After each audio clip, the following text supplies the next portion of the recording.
Police have launched a murder investigation after the discovery of a man's body in Cleethorpes.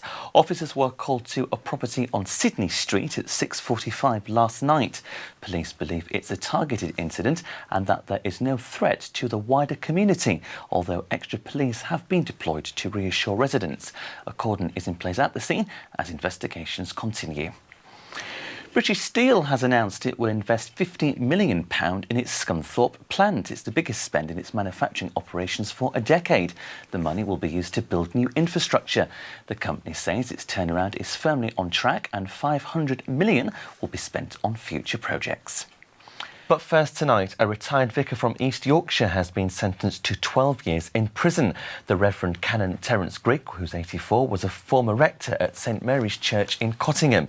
He was found guilty at Hull Crown Court yesterday of 14 counts of indecent and serious sexual assault. He denied the charges. The Crown Prosecution Service says Grigg abused his position of trust and authority to exploit his victims, who were just 10 years old, for his own sexual gratification. The offences date back to the 80s and 90s. Homicide Police says it's been carrying out work on the Great Thornton Street estates in Hull. More than 100 hours of police patrols have been conducted on the estate to combat drug dealing, violent crime and criminal activity. More than 200 stop checks have been conducted and 10 arrests made. The force says they are working closely with the local authority to make the estate a better place to live and keep people safe. Charles was in our region today to launch the Farm Resilience Programme in Lincolnshire. The programme was set up in 2016 by the Prince's Countryside Fund to help small farms improve their work and equip them with the tools they need to decide their futures. So far, it has helped more than 300 small farms across the UK.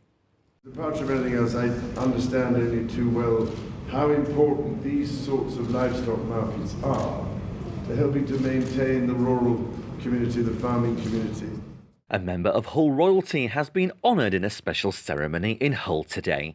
Jean Bishop, affectionately known as the Bee Lady, has raised thousands for Age UK since the 90s. Pam Davis is the CEO of the charity and explains more. We're celebrating Jean, the Bee Lady, finally receiving a British Empire Medal.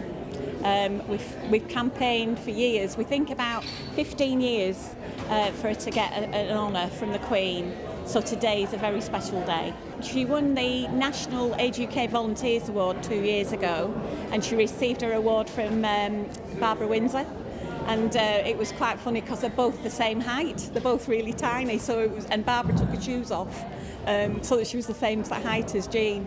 How does Jean feel about the award? Well, it's beyond my expectations. I can't say how proud because there isn't a word for it.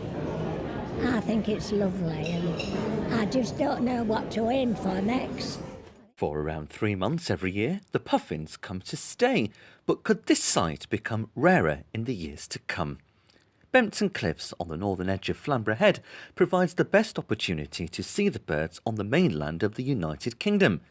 But now the bird has gone on the UK Red List, which indicates it's a species on the decline.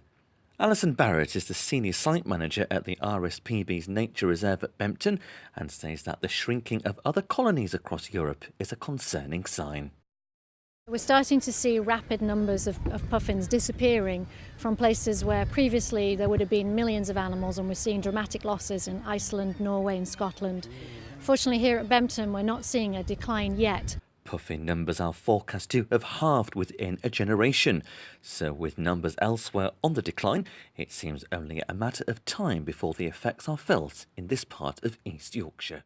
It's a certainty if we continue to go on as we're going on with warming oceans, warming temperatures, starting to have dramatic impacts on life in the ocean, and the puffin relies on the food web in the ocean.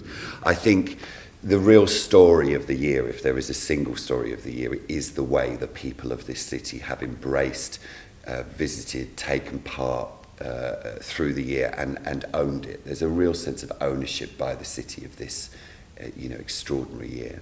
And there's been some fantastic projects which have come out of City of Culture.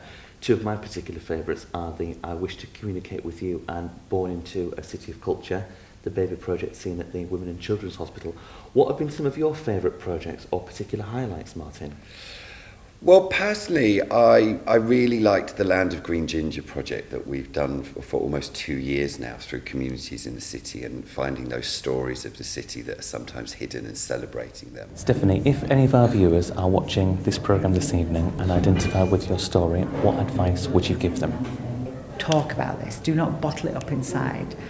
And please, please don't even think about taking your own life, because that was an option for me for a short period of time. But never do that, because you can be happy.